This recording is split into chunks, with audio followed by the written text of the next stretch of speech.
Good morning, I'm Jatima Perkins, drill major of the Saginaw High Marching Band. Wake up, we're Michigan! You're watching TV 5, wake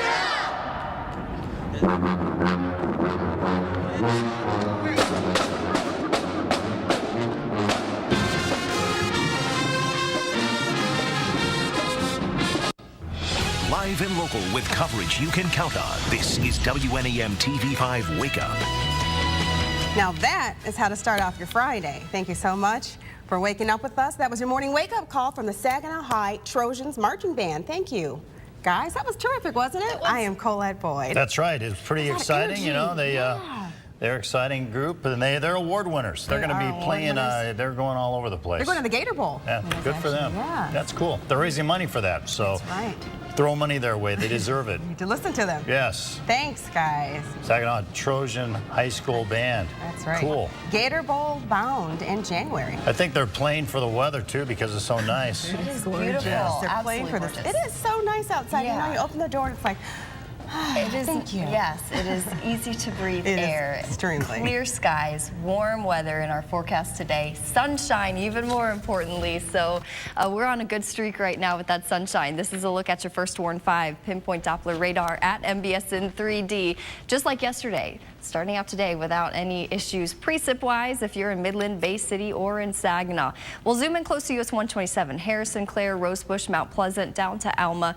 You may be dealing with a little inland fog just like yesterday morning, so be mindful of those visibilities. But everywhere else, you're looking good this morning. Let's go ahead and give you a live picture over the Saginaw Bay. A little bit of light shining through, and our sunrise today will be at about 5:59. Again, a little bit of inland fog this morning, 1.5 mile visibility, Mount Pleasant 1.8 miles. For those of you in Alma, temperatures pretty comfortable for many of you. 56 in Saginaw, 50 Port Hope, but we also have some 40s on the map just like yesterday morning. So cool for some of you. 47 Alma, Bad Axe are at 47 degrees as well. Wind is calm right now. That's not going to change for the next couple of hours. So light wind to start your Friday will only increase to 5 to 10 miles per hour as we go through the rest of the afternoon.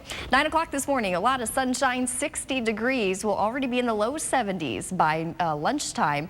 A few afternoon clouds are in your forecast, 78 degrees by 5 p.m. So upper 70s. Some of you will top out near 80 degrees for your afternoon high. So your weather headlines today, a gorgeous day outside. We have the sunshine. It will be about 5 degrees above average for this time of the year. I'll time out the rest of your Friday coming up.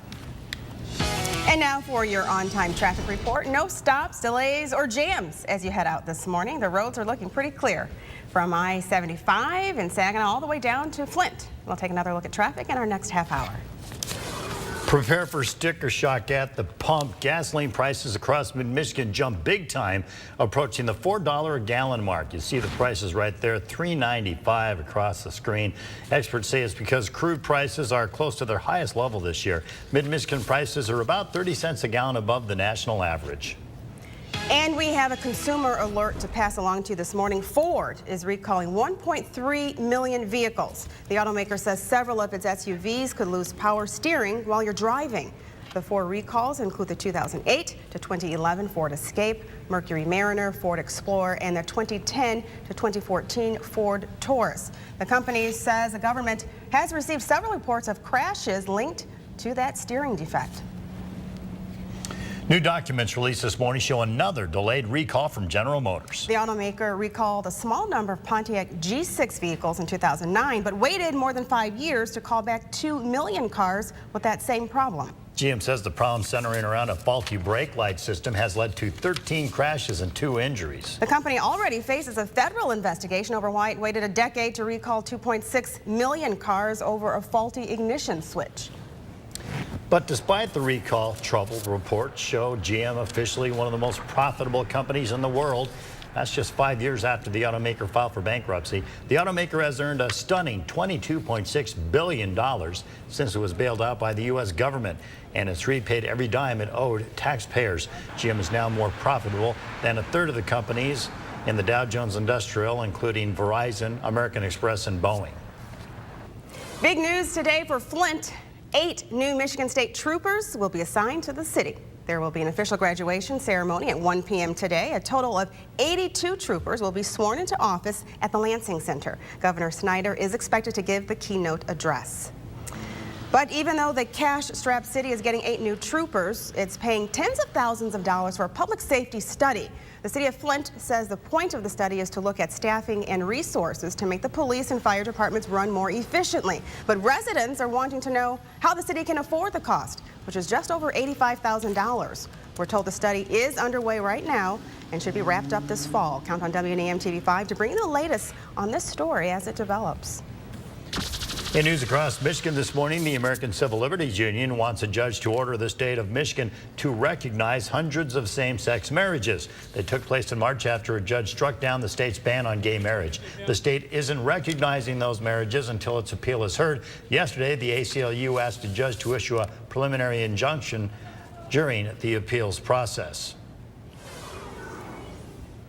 A live look right now at the White House, where a growing number of lawmakers want the head of the VA to step down. But Eric Shinseki still pledges to right what's wrong within the agency. He'll lay out his plans today in Washington before taking his report to the White House. Tara Mergener reports. Embattled Veterans Affairs Secretary Eric Shinseki is expected to outline plans to fix the broken VA system today before advocates for homeless veterans in Washington. But a growing list of lawmakers from both sides of the aisle say they've lost faith in him. He should step down because we need to spend our energies on getting the VA fixed. It's beyond clear that the VA has not performed up to anyone's standards under his stewardship.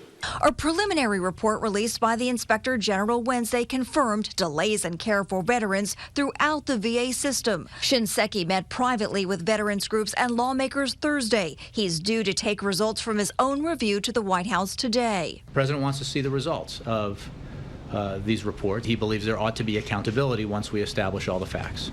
This whistleblower asked for her identity to be protected. She's an appointment scheduler at the Hines VA Medical Center outside of Chicago and says supervisors told employees to manipulate computer records. They start telling us that we need to make the wait time 0 wait time to make it seem like the patients didn't have to wait that long. 42 VA facilities are now under investigation. Tara Mergener for CBS News, Washington. Right now, it's unclear if any Michigan facilities are under investigation. The exact locations have not been released. Count on WNEM TV5 for continuing coverage.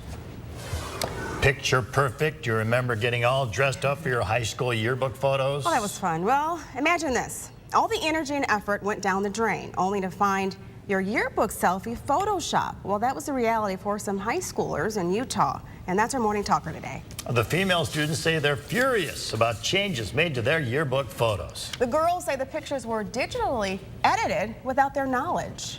In some pictures, sleeves had been added. In others, the neckline was raised. The girls apparently violated the school's dress code, which calls for no tank tops or low-cut tops. The school did issue an apology for not applying the alterations uniformly. So they added little shirts up there for a little. Well, they were told not to dress a certain way, and I guess they did anyway. So I don't know. They wanted to make sure everyone looked, I guess, a little bit more presentable. Yeah. Now this is happening in Utah, remember? Yes. Maybe a little more conservative. A little more conservative there. Oh, look at that. That entire color change would look like on that shirt. I don't know. Yeah, you would be a little frustrated. You put a lot of time and effort into your outfit, then have someone just change it. But you always have to follow the rules. So. Gotta follow the rules. And when I was in school, all the guys had to wear the same tux, and all the girls had to wear the same dress. The drape that I love it. Uniforms, that's the way to go. Makes it easy. WNEM TV5 News Time 5:09. So you think you can spell? Why, this year's National Spelling Bee contest made history. Details coming up. All week long, you've been casting your vote for the best barbecue in mid-Michigan, or at least telling us about it. That's right. We've tallied up your ballots, and the winner is That Guy's Barbecue in Bay City. Congratulations. That guy. That guy. Woo! Before we go to the commercial break, and we'll take a look at Bay City, the home of That Guy Barbecue. There you go. Where you can see that we have no traffic on Veterans Memorial Bridge, and there are no problems there. You're watching TV5 Wake Up.